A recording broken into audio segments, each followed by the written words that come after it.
Hey guys, and welcome back to another NFL prediction. If you guys have been keeping up with us and watching our videos, or if this is your first time, what we're doing is we're breaking down every NFL team, their offseason moves, what we think about what the team is going to look like, maybe their strength of schedule, and at the end we do an over/under on their over/under win total. So if we haven't covered your favorite team yet, or we have, go back to that video, check it out. You guys can tell by the thumbnail who we're talking about. So without further ado, Ben, take us away.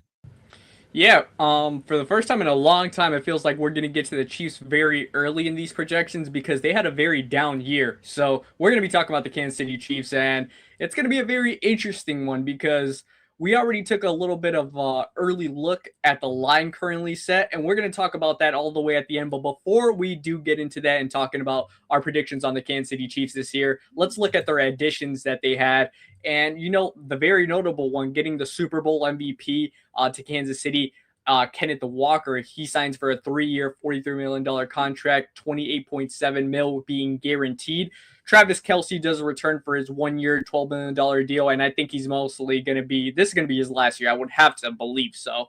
Alohi Gilman as well, another safety added right here, a 3-year, $24 million deal. And then some other notable additions they had. Justin Fields, they acquired him as a backup quarterback. L'Jarius Sneed is back here, actually. That's one that I was looking at. I was like, wow, he's back, I guess. He had a very down year in Tennessee. And here are some other guys. I mean, these guys might not even be, I'll be honest, these guys probably won't be on the roster. I mean, just being honest with you guys. But this was their big highlight, in my opinion. They had a phenomenal draft right here. They had two guys that they were looking at, Mansour Delane, which they did end up trading up for. They had the 9th overall pick, but they traded up to number 6 with Cleveland, drafting the LSU cornerback. And they also drafted Clemson defensive lineman Peter Woods, who I was actually very high on in my mock draft. Mason Thomas is well, another defensive end from Oklahoma. I think this was their biggest W in the offseason, other than getting Kenneth Walker, obviously. But we do have to look at their key departures because, man, did they have some. Trent McDuffie, the all-pro cornerback, he's got traded to LA for that 29th overall pick we just talked about, the Peter Woods pick. He's going to LA, just solidifying that amazing defense. Jalen Watson also, he's leaving. I think he went to the Rams as well, to be honest. So they're both LA Rams. Hollywood Brown, he's with the Eagles, and Charles Omenihu, he signed with the Washington Commanders. So I'm not going to lie, some tough blows. But here's the bright side for Kansas City that we will be talking about, and something that we'll keep in mind when making our predictions for them, and that is for sure 100%. Patrick Mahomes is 100% clear coming back from his ACL, PCL, and I think it was a meniscus tear. I think it was all three, if I remember correctly. Fact check me if I'm wrong, obviously, but he's been fully cleared for practice, and he's going to be ready for week 1. But let's talk about first the additions, the obviously key additions right here, one being Kenneth Walker and their draft additions. What do you think about it right here, Mike? It was when they signed Kenneth Walker, I was a little shocked. I really was because for them to add, like you said, the Super Bowl MVP and just up until that moment, I feel like he was one of the more underrated and overlooked running backs in all of football. And then he went out and proved everybody wrong, which I thought was amazing. I've always been somewhat of a fan of Walker. I think he's a great running back. And to add him to this team and the talent that is around them, obviously giving Patrick Mahomes a legitimate running back threat to me is one of the most dangerous things you can do because if you're able to take the pressure off of Mahomes and you have an elusive back like Kenneth Walker who could do just about everything out of the backfield, that is a very dangerous weapon for him. Obviously, Travis Kelsey, we all know he's either going to retire or he's coming back to Kansas City. There's no in between. He's not going anywhere. He's going to retire a Chief. He's going to be there for his entire career, which this could be it. Like you said, this might be the last hurrah for him. So with that being said, you would have to think he's going to be a little more motivated to try to give everything he's got and leave it all out on the field and try to come away with another Super Bowl, at least make a deep run, which this roster is capable of, regardless of how the season played out for them. Obviously, big part in what obviously the Pat Mahomes injury, but they weren't playing well last year. It looked like just nothing was gelling for them the right way. They looked lost, and I feel like that's not who they are, and that's not a representation of what this team and what this roster is capable of. So, to me, looking at what they were 6-11 last year, to look at that Yep. record, obviously we know why, but to really look at that record even prior because I think they were like flirting with 500 when Mahomes went down. Yeah, when Uh, Mahomes went down, they actually still had a shot of making the wild yes, card. They were battling with them. It was them, the Colts, and I think the Chargers, because the Chargers got that last wild card spot. But yes, then they never won a game again after Mahomes, and they were about to win that game. I think they were right there winning that game against yes, the Chargers, and then he blew out his knee, and that was all she wrote.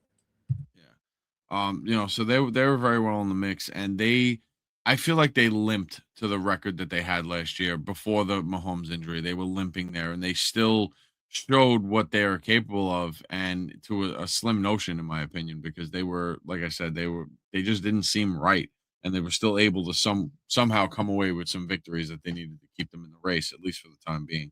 Um, with the additions, everything else you mentioned, obviously with the draft, they had a great draft. I completely agree with you. And for again, a team like this, with the roster they have and the talent that they have on this team, the fact that a lot of these guys have been there, Andy Reid's been there forever. A lot of this roster, they know how to win, they know how to do it.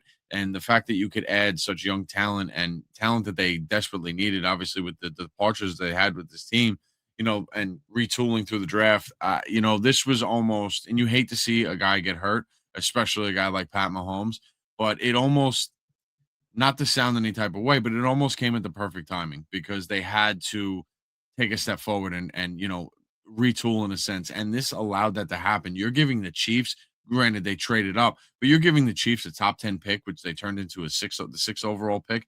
I mean, come on. That's like the most dangerous thing you could do in football right now because we know what this team is capable of. We all know that the whole nation roots against them when they go on their runs because everyone's tired of seeing them win. But everybody forgets how bad it was like 10 or 15 years ago when this team was at the gutter of the league practically year in and year out. And, they've turned the corner and now everybody's tired of seeing them win. So they had their down year. I think they're going to be right back in the mix of things. They're going to be right in the fold, and they could very well be at the top of this division come season end. I don't see any reason why they can't.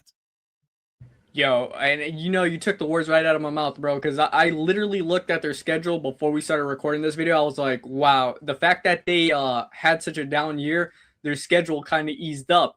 And with that being said, like, bro, I mean, as long as Mahomes, and we'll talk about it, I guess, a little bit right now, like, how is he gonna look coming back from this injury? Because it wasn't no just fucking bruised knee. No, he tore significant ligaments from his body, like ACL, MCL, and PCIC. So like all three of those got torn, and then not meniscus though, from what I'm reading correctly, no meniscus.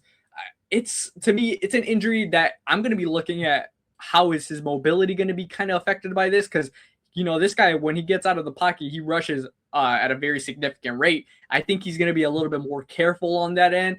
I could see more, like you said, with Kenneth Walker now being there, taking the pressure off of this guy. They're going to run more probably handoffs to Kenneth Walker. I could also see who's their other guy, the other running back I'm tweaking. I think Kareem Hunt did get re-signed, but to a minimum deal. I don't know if he's going to be the running back too, but if he is, I wonder if he's going to get involved. He actually had a not that bad year with them last year, looking at all things considered, because he outplayed Isaiah Pacheco, and Pacheco is now with the Lions. So that kind of says a lot. But look, I am going to be looking at how Mahomes' mobility will be affected by this injury. I got to say that. Yeah, I think I agree with that too because he relied heavily, not heavily, but he did rely on his legs, and he had the ability to do some special things with his legs. And now, is he going to be able to do those things? Is he going to be maybe a lot of times these guys get hurt and they seem to be like almost a little nervous to take that push and go for it, and that very well could be a thing. I personally don't think that's the case with Pat Mahomes because he's a competitor. He's going to do what he's got to do. I don't think he's afraid of getting hurt again. I think that's one of the biggest things with guys when they have injuries that like to this significance where maybe they don't, maybe they're a little afraid to get hit and things of that nature. So I think he's going to take it easy in the beginning, but I think he's going to find his form and come back to, what he's capable of. And when he does that, he opens up the field in so many ways because you're just adding another threat, obviously to the defense. And there's just so many different ways that he's able to break it down. Now, the funny thing is we're used to the Chiefs over the last few years almost toying with their opponents to an extent, like where not that a game was relatively close, but trying different plays, seeing what would work, and then you see those plays come to fruition in the playoffs and on a Super Bowl run. So they're not. I don't think they're that team right now. I don't think they're going to have the ability to toy with their opponents like they have in the past. But I think they're going to be obviously a force to be reckoned with. I think they're going to be right back into the mix, like I've already mentioned. So, with his injury, I'm not worried about him, to be honest. I'm really not, because if there's a guy that I think is going to overcome it, it's obviously him. And a lot more athletes are doing that now. It's not, not that it's not a big deal to tear your ACL and everything, but it seems to be a lot more common than it is not now. And a lot of guys are recovering from it, no problem. It's not like it was in the past. So I think Mahomes is going to be fine. Yeah, I would like to believe that because I mean, this guy when he's on the field, he's obviously a huge difference maker. And for the Kansas City Chiefs this year, now I'll fall very, very down year, but knowing that they got the pieces right now to go for it again, I think it's a very extravagant thing because getting Kenneth Walker, adding some first round picks that are going to immediately help your defense that was very shaky last year. A big problem was that defense. And even then, their offensive line got a little bit of a revamp as well because Mahomes needs to get protected. Kenneth Walker has to rush with the football effectively. I think Mahomes being able to go week one says a lot of how he's ahead of schedule. If not, he wouldn't have been. I looked at it right now. It's only ACL and LCL. Those were the only two right there. So not PCL, not MCL. Just fact check right there. But with that being said, it makes me think, all right, this guy's ahead of schedule. And I think he wouldn't put himself out there if he wasn't ready. So with that being said, I think it's a perfect segue. We've hyped them up a lot. Let's go see this number real quick via BetMGM. It is at 10.5 right here, and it's currently actually favored to go under. Mike, I'll throw it to you real quick, and then obviously I'll give my take on this. But this is very interesting. I'll say that. Well, I'll say this, and Ben, you hit the nail on the head earlier that I was, obviously looking to bring up. With obviously where they fell last season, their schedule has kind of favored them at this point, and I think that's going to be a huge thing for them. I don't like that this is favored for the under. I see them winning 11, maybe even 12 games. I think a lot of people just forget how great this team actually could be and what they've done in the past. Like it's really funny. Everyone has recency bias, and you forget real quick what a team is capable of. I don't care that Mahomes is a year older, coming off the injury. They have a guy like Patrick Mahomes, been there, done that. They have a guy like Travis Kelsey, who is going to give it his all. They've upgraded, to me, in my opinion, on the things they needed to upgrade. They had tough decisions to make. They made them. And then on to top it all off, one of the biggest things they needed was a legitimate running back because Pacheco shit the bed last year. Let's be honest. He really did. He was a very huge disappointment, and they clearly needed the huge upgrade, and they did exactly that by bringing in Kenneth Walker. I think he's going to be a huge X factor to this team to propel them over the 10.5. I put them at 11, maybe even 12 wins for the season. You know what? When I was looking at their schedule, even to start off the year, I think this is perfect. I looked at their schedule to start off. Yeah, they got the Broncos, but then they have teams like the Jets. They have teams like the Titans as well. To me, it's a team that I can see going off maybe like a 5-1 start and really getting hot right off the bat and getting Mahomes' confidence within himself at an all-time high. Because I saw some of the lists that people are ranking this guy a little bit like I saw Dan Orlovsky's list and it was ranking top 10 in quarterback IQ decisions, and Mahomes was ninth compared to like guys like Jalen Hurts. And I was just like, what's going on here? Like they're putting a lot of shade on this guy. And out of Dan Orlovsky, out of everybody, Dan Orlovsky to take an intel like that, like that's fucking horrible. But look, here or there, he sees all of that. And, he's going to have extra added momentum to show these guys that this injury is not going to basically hold him back in ways that potentially other analysts and pundits are thinking that they're going to, or it's going to have an effect on him. I'm going, and this is honestly, I look at their schedule, I'm going 12 wins for them. I think it's going 12 wins. I see, and this is just me being like 100% honest, I think the Chargers are going to regress a little bit as well. And the Broncos, Bo Nix coming off a very serious ankle fracture as well. How is he going to look? So take that into consideration. They swept the Chiefs last year. Is that going to happen again? I don't think so, but I got 12 wins for the Chiefs. I have them going 12-5, my final. And yeah, I'm going to smash the over right here. I'm very confident in the over right here. And I'm surprised that it's actually favored under. But look, it's going to be one of those years that they're going to prove everybody like, hey, we took a gap year, but we're back. I really couldn't have said it any better myself. Like 100% agree. I think again, you and I've been really good with this of being on the same page. And sometimes it's a little boring. It's refreshing for us that we don't have to sit here and battle and have a difference of opinion. I mean, listen, that's always fun, but the fact that it's obviously more confidence in that way. So I'm going to pose this question to everybody else. Where do you guys see the Chiefs winning? Where do you see their record? Do they go with the over? Are you going with it? or they go with the under. You guys got to let us know in the comments. I say it over and over and over again how much we love to see it and how much it keeps us motivated. And it's not a joke. It's not, I'm not, no bull here when it comes to that. We love to see it. We do appreciate it. We see the views. We see everything that you guys are doing. The fact that you guys are so engaged with our channel, it means the world to us.